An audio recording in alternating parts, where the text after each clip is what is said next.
તો દોસ્તો તમને ખબર છે કે એઝિથ્રોમાઇસિન 500 mg અથવા તો 250 mg આવે છે તે શાના ઉપયોગમાં થાય છે, તેને કઈ રીતે ઉપયોગ કરવામાં આવે છે તથા તેનો ડોઝ કેટલો લેવો જોઈએ અને તેને કઈ કઈ અવસ્થામાં લેવામાં આવે છે તેના વિશે વાત કરીશું. Hi guys, welcome to my channel medicine knowledge. I am Harshad Panchal, pharmacy. દોસ્તો આજે આપણે ઘરમાં સૌથી વધારે ફેમસ હોય એન્ટીબાયોટિક દવા તો જે એઝિથ્રોમાઇસિન છે. કોઈ પણ કઈ પણ પ્રોબ્લેમ થાય તો સૌથી પહેલા નામ આવે છે કે એઝિથ્રોમાઇસિન લઈ લો, ફરક પડી જશે. તો આ એઝિથ્રોમાઇસિન શું છે, તેનો ઉપયોગ શું છે તેના વિશે વાત કરીશું. હવે દોસ્તો આપણે જે એઝિથ્રોમાઇસિનના નામ બોલીએ છીએ તે રિયલમાં તેનું નામ નહીં પરંતુ તેનું કન્ટેન્ટ છે. તેની અંદર એઝિથ્રોમાઇસિન 500 mg અને 250 mg આવે છે. એઝિથ્રોમાઇસિનની અંદર અલગ અલગ બ્રાન્ડની અલગ અલગ કંપનીની અલગ અલગ બ્રાન્ડ બનાવે છે. જેમ કે સિપ્લા છે તે એઝીસિપ બનાવે છે, લિક્વિડ છે એઝીપોડ તેનું બ્રાન્ડ નેમ છે, તેમાં અલગ અલગ તેનું બ્રાન્ડ નેમ હોય છે. વાત કરીએ કે એઝિથ્રોમાઇસિન શાના કામમાં આવે છે તેની પહેલા વાત કરીએ દોસ્તો. એઝિથ્રોમાઇસિન 500 mg આવે છે અને 250 mg આવે છે. તેમ 2 mg માં અવેલેબલ માર્કેટમાં છે. દોસ્તો સૌથી વધારે એઝિથ્રોમાઇસિન એ કોવિડ અવસ્થામાં વપરાયું હતું, એટલે કે કોવિડ અવસ્થામાં તેનો સૌથી વધારે ક્રેઝ હતો કે એઝિથ્રોમાઇસિન. તેના પછી એઝિથ્રોમાઇસિનના સૌથી બધા ઘરે ઓળખતા થયા છે. તેની પહેલાથી એઝિથ્રોમાઇસિન ટેબ્લેટ વપરાતી હતી. તે એન્ટીબાયોટિક દવા છે.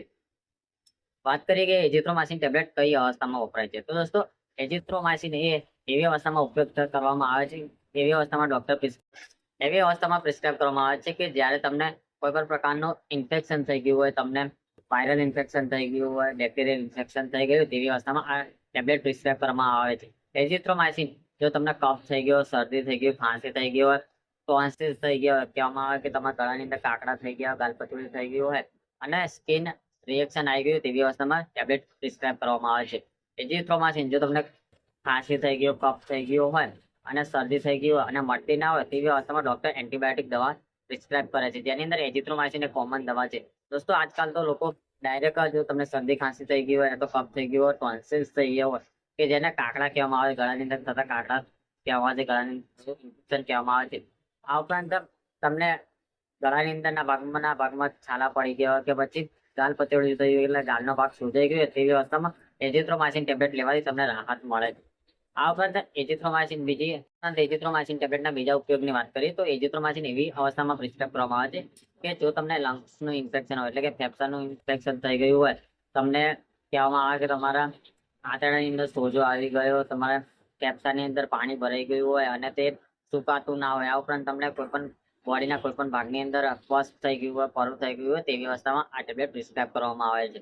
આ ઉપરાંત તમને શ્વાસ લેવામાં તકલીફ થતી હોય તો પણ એઝિથ્રોમાઇસિન ટેબ્લેટ પ્રિસ્ક્રાઇબ કરવામાં આવે છે. દોસ્તો આ તો હતા કે એઝિથ્રોમાઇસિન ક્યારે પ્રિસ્ક્રાઇબ કરવામાં આવે છે. હવે તેના ડોઝની વાત કરીએ તો એઝિથ્રોમાઇસિન 500 mg અને 250 mg 2 mg માં આવે છે. જેની અંદર 500 mg ની વાત કરીએ તો જે અડલ્ટ લોકો છે, એટલે કે 18 વર્ષથી ઉપરના લોકો છે, તે લોકોએ 500 mg ટેબ્લેટ લેવાની હોય છે. જે દિવસની એક લેવાની હોય છે, જે રાતે જમ્યા પછી લેવાની હોય છે.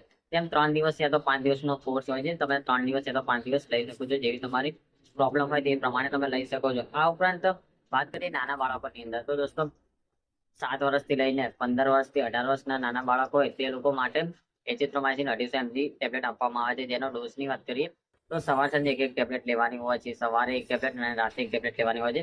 એમ કુલ મિલાઈને તમારે 500 mg નો ડોઝ પૂરો કરવાનો હોય છે. વાત કરવામાં કે એઝિથ્રોમાઇસિન ટેબ્લેટ તેના સાઈડ ઇફેક્ટ શું છે, તો એઝિથ્રોમાઇસિનના ટેબ્લેટના કોઈ સાઈડ ઇફેક્ટ નથી, પરંતુ તમે હદ કરતાં વધારે લેશો તો તમને નોઝિયા, વોમિટિંગનો સામનો કરવો પડે છે. હવે એઝિથ્રોમાઇસિન 500 mg ની અંદર દોસ્તો અલગ અલગ બ્રાન્ડની અલગ અલગ એમઆરપી હોય છે.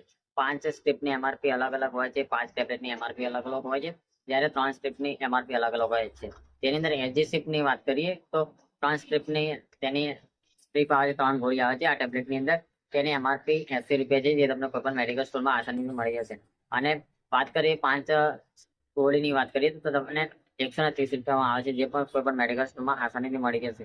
દોસ્તો હવે એઝિથ્રોમાઇસિન કેટલા દિવસ સુધી લઈ શકાય છે, તો એઝિથ્રોમાઇસિન ટેબ્લેટ તમે 3 થી 5 દિવસ સુધી લઈ શકો છો, તેના પછી નથી લઈ શકતા, કારણ કે એન્ટીબાયોટિક દવા છે તે તમને એન્ટીબાયોટિક વધારે નુકસાન કરે છે. દોસ્તો આ એન્ટીબાયોટિક દવા તમે રેગ્યુલર તો દોસ્તો આજના આપણે એઝિથ્રોમાઇસિન ટેબ્લેટ વિશે વાત કરી કે એઝિથ્રોમાઇસિન ટેબ્લેટ શું છે, તેનો ઉપયોગ કઈ રીતે કરવો અને તેને કેટલા પ્રમાણમાં ઉપયોગ કરવો તેના વિશે વાત કરી. તો દોસ્તો મારો વિડીયો કેવો લાગે, સારો લાગે, શેર કરો, સબસ્ક્રાઇબ કરો અને કમેન્ટ કરો. આવતા વિડીયોમાં નવા વિડીયો સાથે ફરી મળીશ.